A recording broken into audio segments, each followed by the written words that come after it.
Breaking news. Two U.S. officials have confirmed General C.Q. Brown, the chairman of the Joint Chiefs of Staff, is on Defense Secretary Pete Hegseth's list sent to Capitol Hill. That list indicates who will be fired or removed from their current job and is part of larger cuts expected at the Pentagon. Senior Pentagon reporter Louis Martinez joins me now for more on that. Louis, General Brown's not the only well-known name on this list. What are you learning? Diane, we are learning that the Navy's top admiral, that's Admiral Lisa Franchetti, is also on the list.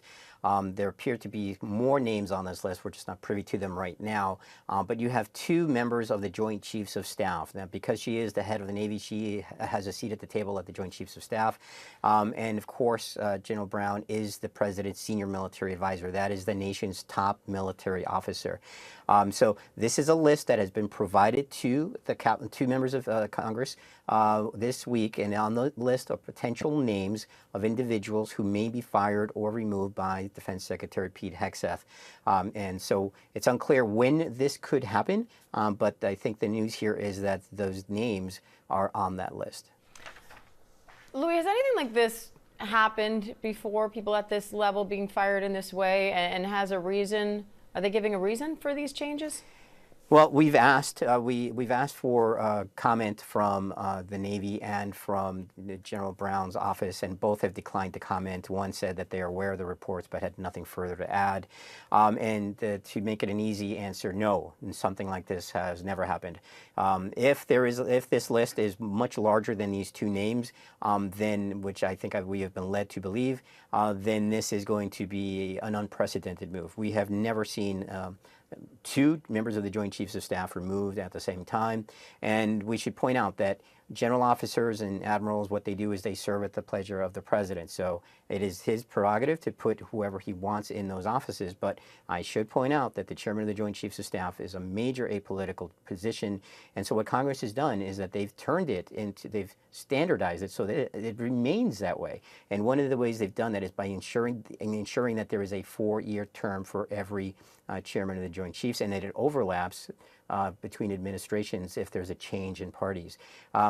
Previously, the only kind of comparable situation that we've seen was when General Peter Pace in the late 2000s, then Secretary of Defense Robert Gates, at the time they were serving 2-year terms, but it was customary to have two 2-year terms. When Secretary Gates came in, he asked General Peter Pace not to continue, and he put in his own Chairman of the Joint Chiefs, Admiral Mike Mullen, at that point. But that is the closest that we have come to a scenario where a Chairman of the Joint Chiefs of Staff could possibly be removed. And again, not just the only name on this list. The only two that we are reporting right now, according to officials, are General Brown and Admiral Franchetti. All right, Louis Martinez, thank you. And I want to bring in former U.S. Ambassador to NATO, retired Lieutenant General Doug Lute, for more. General Lute, thanks for coming on.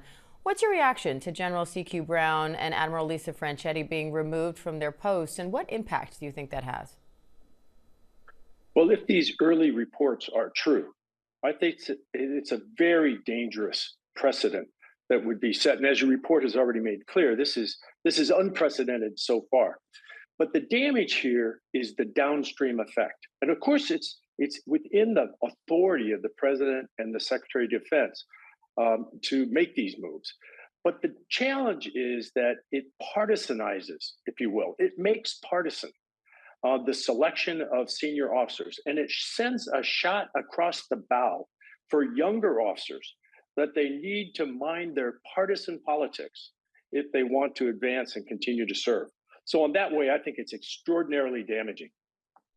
Now, you've talked in the past about the size of the Department of Defense budget being so much larger than the State Department's, for example. So is there room for layoffs and cuts at the Pentagon? Look, I don't know anybody who has served in the military or served in the Pentagon as a civilian who doesn't believe there are efficiencies to be had. Look, this is an $850 billion a year budget. So certainly there are good common sense ways to become more efficient.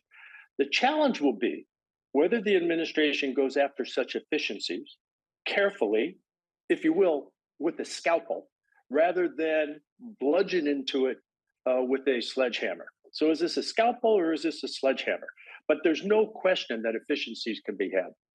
And General Lute, President Trump suggested this week that Ukraine's longtime desire to join NATO was a major cause for Russia's invasion in 2022. What's your reaction to that?